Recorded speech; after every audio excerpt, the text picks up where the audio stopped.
შუა დერეფანში მნიშვნელოვანი გადაადგილებებია, კონკრეტულად კი აზერბაიჯანმა უკვე მოუხსნა სომხეთს ტრანზიტზე დაწესებული შეზღუდვები, რასაც შუა დერეფანში საკმაოდ მნიშვნელოვანი ზეგავლენა უნდა კონდეს და სწორედ ამ და არა მხოლოდ ამ თემებზე ვისაუბრებთ ჩვენ სტუმართან ერთად და რა თქმა უნდა გავიგებთ თუ რა შედეგი შეიძლება გამოიწვიოს ამან საქართველოს ტვირთ ნაკადებზე, ლევან სულაბერიძე, ყაზახურ-ქართული ბიზნეს გაერთიანების ტრანსპორტისა და ლოჯისტიკის დეპარტამენტის ხელმძღვანელი ჩვენთან ერთად ბატონო ლევან, ძალიან დიდი მადლობა თქვენი დროისთვის.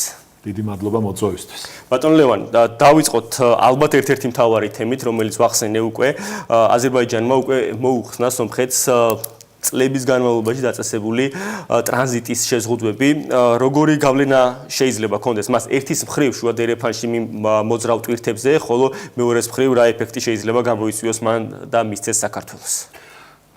კიდევ ერთხელ მივესალმები თქვენს მაყურებელს.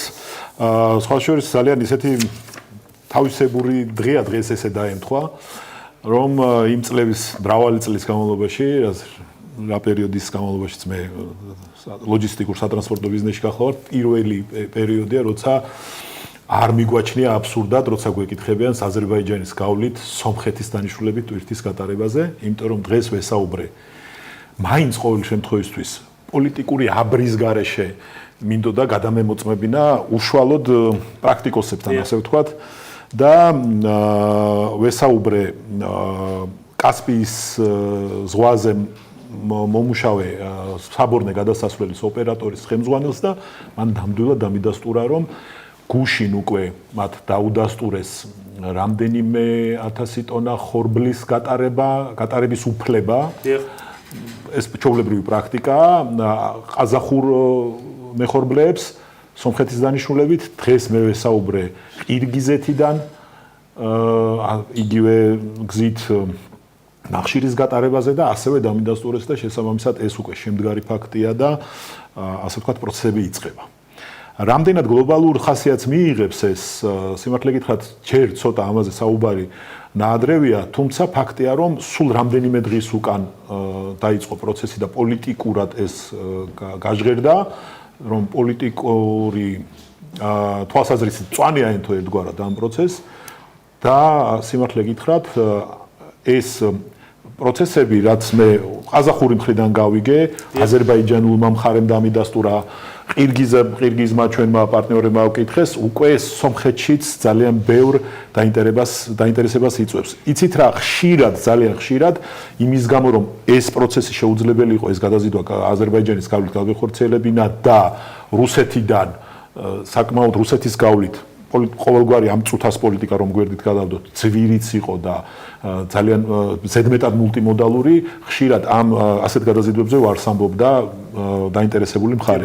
ეხლა ბევრად მეტი შესაძლებლობა გაჩნდება იმ თვალსაზრისით, რომ სომხური ბიზნესი დაინტერესებულია შუა აზიასთან ურთიერთობით და შესაბამისად ამაზე მოთხოვნა გაიზრდება. ბატონო ლევან, ტრამპის დერეფანზეც უნდა გითხოთ, რომელიც პრინციპში უკვე კონკრეტულ პროცესებშია გადაზრდილი, აღნიშნულ დერეფანზე დაწყებული საუბრები, მისი შესაძლებლობები, როგორც ინფრასტრუქტურულ საჭიროებების ნაწილში, ისე ფისკალურ ნაწილში და მისი პოტენციური ზეგავლენა შუა დერეფნის როლზე. იცით რა, არ გახლავართ პოლიტიკოსი თუ პოლიტოლოგი, შესაბამისად გეოპოლიტიკა, თუმცა ტრანსპორტის მესვეურებს ხშირად გვიწევს ამ ბოლო დროს გეოპოლიტიკაზე საუბარი. ძალიან მენიშნა, რომ ერთი მხარისთვის ეგ ტრამპის დერეფანია და მეორე მხარისთვის ზანგეზურის დერეფანი. ანუ სხვადასხვა რაკურსით უყურებს ეს ორი მხარე ამ თემას. თუმცა იქიდან გამომდინარე, რომ გამჟღავნებულია, რომ გარკვეულ დაფინანსებას, საკმაოდ სოლიდურ დაფინანსებას აპირებს ამერიკული მხარე ამ დერეფნის, მოდით ვილაპარაკოთ ესე. გეოგრაფიული თვალსაზრისით ეს დერეფანი დაახლოებით იგივეა, როგორც არის ჩვენი ბაქო, თბილისი, ყარსის საქართველოს მონაკვეთი, 1000 მეტრ სიმაღლეზე მაღლა დგას. ინფრასტრუქტურაზე მსჯელობა ცოტა რთული იქნება იქ, იმ თვალსაზრისით, რომ ეხლა ჩვენ წვდომა, ასე ვთქვათ, არა გვაქვს, მაგრამ რკინიგზა იქნება ასაშენებელი. ყოველთვის ამის ანალოგიის გატარებას და ის დაუერთდება თავიდანვე, უნდა ვიცოდეთ, რომ ის დაუერთდება ზუსტად იმ სარკინიგზო შტოს, რომელსაც დაერთებულია და რომელზეც მუშაობს ბაქო-თბილისი-ყარსის მონაკვეთი თურქეთის ნაწილში. მე ყოველთვის როცა აი ამ მსჯელობების ფული სადაც დაიხარჯება, თანხა სადაც დაიხარჯება, სწორად დაიგეგმება საინჟინრო თვალსაზრისით და სწორი ინფრასტრუქტურა გაკეთება, იქ ეს ინფრასტრუქტურა შეიქმნება. და მას გარკვეული, ასე ვთქვათ, მას შეუძლია რაღაც გარკვეული, ასე ვთქვათ, მოხმარების პროვოცირებაც თვითონ ამ ინფრასტრუქტურის არსებობას. მაგრამ კიდევ მე ყოველთვის ვამბობდი, რომ ბაქო-თბილისი-ყარსის რკინიგზაც და ეს რკინიგზაც შეიძლება საინტერესო იყოს რეგიონალური მოთამაშეებისთვის, თურქეთისთვის, აზერბაიჯანისთვის და შუა აზია თურქეთის ვაჭრობაში დაინტერესებული მოთამაშეებისთვის. უფრო მეტად გლობალური საკითხების მომსახურებას ეს სარკინიგზო ინფრასტრუქტურა ნაკლებად შეძლებს თუ ჩვენ ამის პროვოცირებას ნაკლებად მოხდება თუ ჩვენ შევქმნით ისეთ ინფრასტრუქტურას, რომელიც არ აფიქრებს დაინტერესებულ მხარეებს, რომ ამ სარკინიგზო ინფრასტრუქტურით ისარგებლონ. ამაში გულისხმობ იმას, რომ ჩვენი ნაწილის საქართველოს ნაწილის სარკინიგზო და სანავსადგურო ინფრასტრუქტურის გაუმჯობესებაზე უნდა დაგვეწყო 3 წლის უკან მინიმუმ ფიქრი. 3 წლის უკან, იმიტომ რომ სამწუხაროდ უკრაინის ომის დაწყებამდე ჩვენ ეს ვერც შუადერეფანი შეამჩნია ვინმემ ევროპაში, ახლა არავის საყვედურს, მაგრამ ფაქტი ეგ არის რა. ნამდვილად ასე. ფაქტი ეგ არის, თუმცა ეს გარკვეული მაპროვოცირებელი ფაქტორი ჩვენ მე ჯერ ვერ დავინახებ ერთ-ერთი ისეთი ხელშესახები პროექტი, რომელიც უკვე შეიძლებოდა განხორციელებული ყოფილიყო. 3 წლის განმავლობაში დამერწმუნეთ გარკვეული საკმაოდ მნიშვნელოვანი პროექტების განხორციელება შეიძლებოდა, რომელიც უკვე შესაძლებელია რომ მუშაობდეს. ბატონო ლევან, აუცილებლად შევეხები თქვენ ახსენეთ საპორტო ინფრასტრუქტურა ამ ნაწილში. პირველ რიგში ტრამპის დერეფანის თემა რომ ამოვწუროთ და შემდეგ მინდა ამ ნაწილზეც გადავიდე.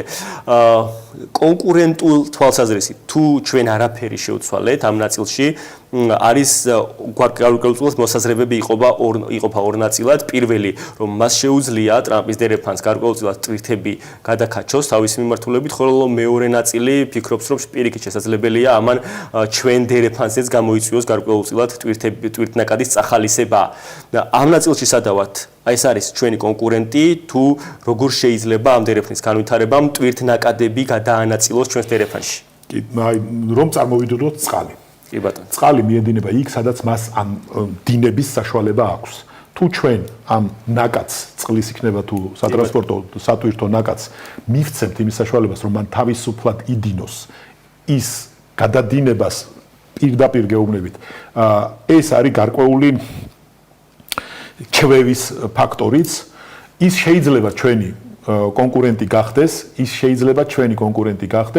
მხოლოდ იმ ნაწილში, რაც არის თურქეთი, აზერბაიჯანის ვაჭრობა, თურქეთი, შუა აზიის ვაჭრობა, შეიძლება მან წაიღოს გარკვეული ნაწილი ჩინეთ-თურქეთის ვაჭრობისაც. ჩინეთი ძალიან დაინტერესებულია თურქული სარკინიგზო ინფრასტრუქტურის გაუმჯობესებით და აი ძალიან მარტივი მოდელირება რო გავაკეთოთ. თურქეთი ჩინეთისთვის ევროპასთან ვაჭრობისთვის ნაკლებად, ჩემი აზრით, ჩემი ლოგიკა, ნაკლებად საინტერესოა იმ თვალსაზრისით, რომ თურქეთის ნავსადგურებში აი დღეს იტვირთება დაახლოებით, დღეს დაიტვირთებოდა დაახლოებით 6-7 გემი, იმ მოცულობით რა მოცულობის საკონტეინერო ტვირთის გატარებაც მას წლის განმავლობაში შეეძლება ამ ინფრასტრუქტურას, რაც არ უნდა კარგი ინფრასტრუქტურა შეიქმნას ახლა მანდ. იმიტომ რომ ერთი გემს შეუძლია 20-დან 22,000 ცალ კონტეინერამდე გადაზიდვა და ისინი 25 დღეში არიან ევროპაში. იქ არის წითელი ზღვის პრობლემა, სუეცის არხის პრობლემა და ასე შემდეგ და ზოგი გემი ჯერ კიდევ აფრიკის ირგვლივ დადის, იმის გამო რომ ხუსიტების პრობლემა არსებობს, თუმცა ეს ბიზნესი მუშაობს, სუეცის არხი 20 მილიონ კონტეინერს ატარებს წელიწადში. 20 მილიონ კონტეინერს ატარებს წელიწადში და თურქეთის ნებისმიერი სხვა ალტერნატივა ჩინეთისთვის არც კი განიხილება თუ არა აი ხლა ამ წუთას თურქეთ-ჩინეთის ვაჭრობის საჭიროებები და ჩინეთი ცდილობს გარკვეული დივერსიფიკაცია კონდეს ყველა მიმართულებით და ის მზადაა თურქეთის რკინიგზაშიც ჩადოს გარკვეული თანხები, რომ ჩვენთვის ცნობილია, რომ საკმაოდ სუსტად არის ჯერჯერობით თურქული ინფრასტრუქტურა, საკინგზო ინფრასტრუქტურა განვითარებული და მათ უნდათ რომ მოიცვან თურქეთის უფრო დიდი ნაწილი ამ ინფრასტრუქტურით. შესაბამისად, მე მაინც ასე ვთქვათ, იმ ასე ვთქვათ, პოზიციაზე ვრჩები ყოველთვის, როცა ვამბობთ, რომ ხომ არ არის იქნება ნებისმიერ შემთხვევაში თუ ჩვენ გავჩერდებით ერთ ადგილს. ჩვენი კონკურენტი. ბატონ ლევან, ახსენეთ პრინციპში საპორტო ინფრასტრუქტურაც, რომელიც დღეის მდგომარეობით თავის სტატუსის პრაქტიკულად მაქსიმუმზე მუშაობენ ამ ნაწილში. ძალიან საინტერესო არის იგივე ღრმაწყლოვანი პორტის თემაც, რომელიც გარკვეულწილად ისევ გაჭედილია დროში და ყოველ შემთხვევაში განცხადებების იქით ჯერჯერობით არ წასულა. ამ ნაწილში თუ არ იქნა ნაბიჯები გადადგმული არსებითი ნაბიჯები არ იქნა გადადგმული, როგორ შეიძლება შეიცვალოს შუადერეფნის პერსპექტივები და რა პერსპექტივა აქვს საერთოდ შუადერეფანს აი ამ ინფრასტრუქტურული პრობლემების გადაუჭრელობის შემთხვევაში? ჩემი აზრით შუადერეფნის ვინც რაც უნდა იფიქროს ჩვენ მეგობრებს, ჩვენს მეზობლებს, ჩვენს პარტნიორებს ძალიან დიდ პატივს ვცემთ, მაგრამ ამ დერეფნის გასაღებით ჩემი აზრით საქართველოში. და მისი მომავალი დევს იქ, სადაც არის ჩვენი ინფრასტრუქტურული პროექტების მომავალი და ჩვენი ინფრასტრუქტურის როგორც სანავსადგურო, ისე სარკინიგზო ინფრასტრუქტურის გაუმჯობესება. აი აქ არის ამ დერეფნის მომავალიც. რატომ მე ამას შემიძლია ესე ძალიან დეტალურად ახსნა, თუმცა შეიძლება ძალიან ბევრი დრო წავიდეს. ღრმაწყლოვანებაზე, როცა ჩვენ ვაკეთებთ აქცენტს, ნავსადგურის ღრმაწყლოვანებაზე აქცენტს, მინდა აქვე ვთქვა, რომ ღრმაწყლოვანება არის ერთ-ერთი კომპონენტი ნავსადგურის სხვა ბევრ კომპონენტთაგან, რომელიც ჩვენ შემთხვევაში ძალიან მნიშვნელოვანი და კრიტიკულად მნიშვნელოვანი არ გახართ. თუმცა მნიშვნელოვანი და კარგი თუ ის ესე იქნება.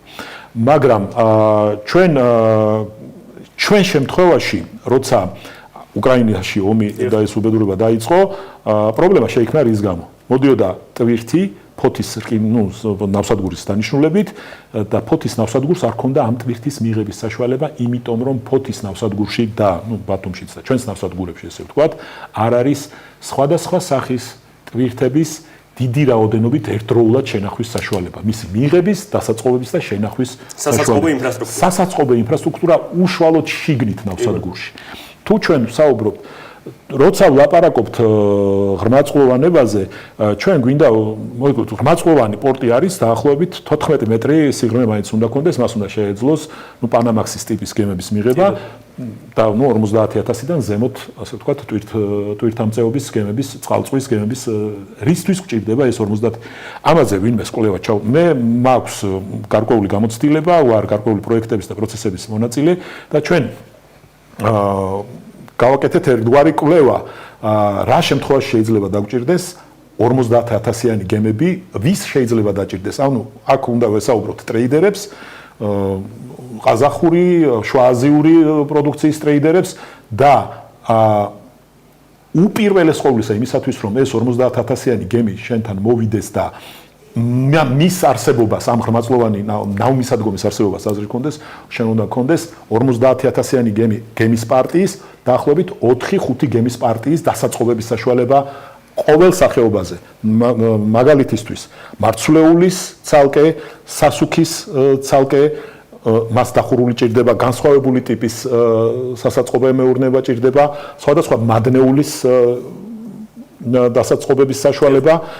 მათი შერევა ერთმანეთთან არ შეიძლება, ანუ თუ ჩვენ ვსაუბრობთ, რომ ძალიან კარგი იქნება, რომ ჩვენ 50,000-იანი ხორბლის გემის მიღება შეგვეძლოს და ყაზახური ხორბლის ექსპორტის ხელშეწყობა ამით და ყაზახები ამისთვის ძალიან განწყობილები არიან და ბევრი მაქვს ამ თემაზე ნამუშევარი და ეს განწყობა ნამდვილად ვიცი და დადასტურებული აქვს ბევრჯერ, თუმცა იმისათვის, რომ 50,000-იანი ჩვენ გემი მივიღოთ, ნებისმიერ ნავსადგურში დაახლოებით 100-დან 150,000 ტონამდე სასაწყობო მეურნეობა, სპეციალიზირებული სასაწყობო მეურნეობა, როგორც მიმღები, ანუ რკინიგზიდან მიმღები, ისე შემნახველი და შემდეგ გამცემი. შესაბამისად, ჩვენ როცა ვსაუბრობთ თუნდაც ანაკლიის ნავსადგურის მშენებლობაზე ჩვენ უნდა ვიცოთ რაღაც მაღალ ტექნოლოგიურ კარგი ნივთს როცა ვფიქრობთ რომ შევიძინოთ ჩვენ ზუსტად ვიცით მისი რისთვის გამოვიყენებთ მას რა დანიშნულებით გამოვიყენებთ მას ნავსადგურის შემთხვევაში ზუსტად ესეა თუ უფრო კრიტიკულადაც არ არის საკითხი მისი რა ფუნქცია გვინდა მივანიჭოთ მას რა ამოცანები გვინდა რომ შევისრულოს ანაკლიამ იმის გათვალისწინებით რომ ჩვენ ფოთის ნავსადგურიც გვაქვს ჩემი აზრით გარკვეული დივერსიფიკაციას უნდა კონდეს ადგილი და თუნდაც იყოს შიდა კონკურენცია ნავსადგურებს შორის ამაზე პრობლემა არ არის მაგრამ ეს უნდა იყოს რაღაც დიდი სტრატეგიის ნაწილი პირველ ყოვლისა ჩვენ თუ საუბრობთ იმაზე რომ სატრანზიტო ჰაბი ვიყოთ რას ნიშნავს სატრანზიტო ჰაბი უბრალოდ მოვიდა კონტეინერ შემთხვევაში მოვიდა და არა ჩემი აზრით ჩვენ უნდა ვიმუშაოთ იმაზე რომ ჩვენ ვიყოთ სავაჭრო ჰაბი შუააზიური ექსპორტისთვის უპირველეს ყოვლისა სადაც საშუალება შუააზიური ტვირთის საქონლის შესყიდვით დაინტერესებული პირები შეძლებენ საქართველოში ქართულ ნავსადგურებში ანაკლია იქნება ეს თუ ფოთი იქნება თუ ბათუმი იქნება არ აქვს მნიშვნელობა ჩვენს ნავსადგურებში უკვე დასაწყობებული ნავსადგურში არსებული ტვირთის შეძენას და ფობ პირობით ან სპოტ ვაჭრობის მეშვეობით შეძლებენ უშუალოდ ტრეიდერთან მოკლე გარიგებების დადებას და შეეძლებათ 2 დღეში გემის მოყვანა, წაღება, ეს არის ის სტრატეგია, რომელსაც ჩვენ უნდა მივდიოთ, ეს არის ის რითიც ჩვენ უნდა ასე ვთქვათ წავდგეთ და შევთავაზოთ ეს სტრატეგია ჩვენს დერეფანს და პარტნიორებს, რომ ეს იყოს სავაჭრო მოედანი და კონტეინერების ნაწილში კონტეინერიზაციის და დეკონტეინერიზაციის ცენტრი უნდა ვიყოთ ჩვენ. ამას უფრო მეტი დრო დამჭირდება ახსნა რას გულისხმობთ ეს იქნება დერეფნის გამტარუნარიანობის გამზრდელი შემიძლია ეს ციფრებით დავადასტურო და ჩვენი ნიშნულობის როგორც ნამდვილი ჰაბის აი მაგ შემთხვევაში ჩვენ მივიღებთ რომ ერთნიშნულოვნად აქ მოხდება ძირითადი მასის კონტეინერიზაცია. რატომ? ჩვენ ვაშენებთ ნავსადგურს მაშინ ანაკლიაში 600,000 ჯერ გაურკვეველი 600,000 ცალზეა ლაპარაკი თვითბრუნვა თუ 600,000 ერთეულზე, იმიტომ რომ კოსაკონტეინერო თვითბრუნვა ითვლება ტეუებით, ასე ვთქვათ, 10 feet 20 ფუტიანი კონტეინერის ერთეულით. ანუ 600,000 ერთეულით და 600,000 ცალი კონტეინერი. თუმცა გაცხადებული მიზანი ბაქოს სპორტს მისი მოდერნიზაციის დამთავრებისას 2030 წელს მისი მაქსიმუმი გამტარუნიანობა იქნება 230,000 ერთეული, არა ცალი. 230,000 ერთეული ეს არის დაახლოებით 180,000 ცალი კონტეინერი. იმის გათვალისწინებით რომ დღეს შუა დერეფანში მოძრავი ტვირთების 60% ჩინეთი, აზერბაიჯანის ვაჭრობაზე მოდის, ძალიან აქტიურად მუშაობს აზერბაიჯანულ-ჩინური ვაჭრობა და აქტიურად იყენებს ამ დერეფანს. სულ აი 15%, 20% მოდის ბოლომდე ქართულ ნავსადგურებამდე, დანარჩენი მიდის ბაქო-თბილისი ყარსით. იმის გათვალისწინებით ეს მე განსაკუთრებულად დიდ რაოდენობას ჩინეთიდან მომავალი ტვირთისას ჩვენი მიმართულებით ვერ ვხედავ. აქ გაცილებით დიდი პოტენციალი არის შუააზიური ექსპორტის კონტეინერიზაცია, ზუსტად, ოღონდ კონტეინერიზაცია საქართველოში. ამას აქვს თავისი საფუძვლები, არგუმენტაცია, ეკონომიკური საფუძვლები, რა თქმა უნდა, უპირველეს ყოვლისა და მაგრამ იმის საკეთებლად, რასაც მე ახლა ვიძახი, ისევ და ისევ მივდივართ იქამდე, რომ ბევრად დიდი ნიშნულოვნად ბევრად დიდი სასაწყობო ფართები გვჭირდება უშუალოდ შიგნით ნავსადგურებში. ამ ფუნქციას გარკვეულად გარე ტერმინალები დღეს ასრულებენ, მაგრამ გარე ტერმინალები ამას ბოლომდე ამ მისიას ვერ შეგვისრულებენ და ჯერ ერთი გარე ტერმინალების გამოყენებით ანალოგიური საქმიანობის კეთება შედარებით ზვირია, ვიდრე უშუალოდ ნავსადგურში ამის კეთება. თუმცა გარე ტერმინალებსაც თავისი მნიშვნელობა და ფუნქცია ყოველთვის ექნება. ბატონო ლევან, ბოლოს ცოტა დრო დაგვრჩა, თითქმის რომ აღარ დავშვი, მაგრამ ბოლოს მაინც მინდა გკითხოთ, თქვენ დეტალურად ახსენით იმ გამოწვევების და ისაუბრეთ იმ გამოწვევებზე, რომელიც დღეს არის საპორტო ინფრასტრუქტურაში.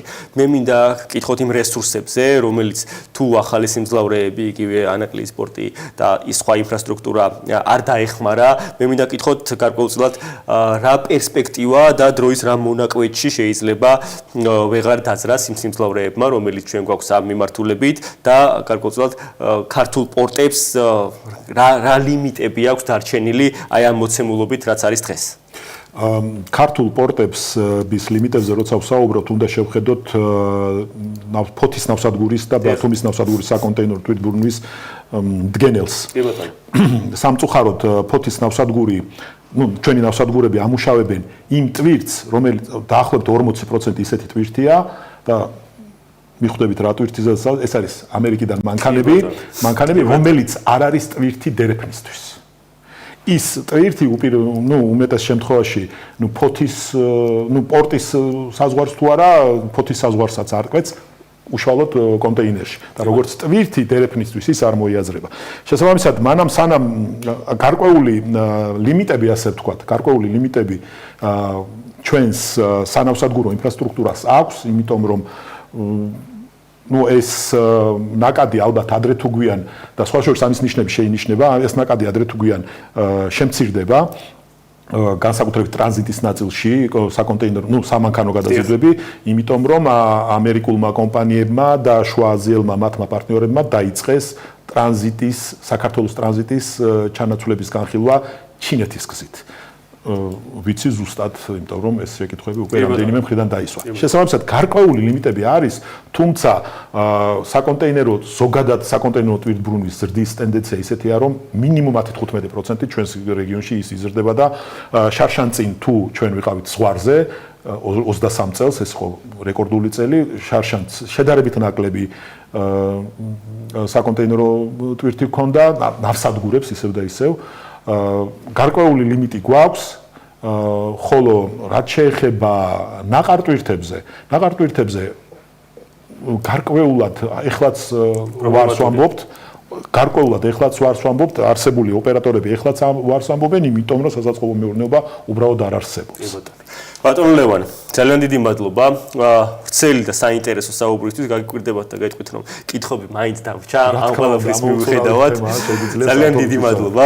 საინტერესო საუბრისთვის მაყურებელს შევახსენებ, ჩვენი გადაცემის მეორე სტუმარი იყო ლევან სულაბერიძე, ყაზახურ-ქართული ბიზნეს გაერთიანების ტრანსპორტისა და ლოჯისტიკის დეპარტამენტის ხელმძღვანელი და საუბრობდით ქვეყანაში არსებულ შუა დერეფანში არსებულ პრობლემებთან დაკავშირებით და ქვეყანაში არსებულ საპორტო ინფრასტრუქტურასთან დაკავშირებით.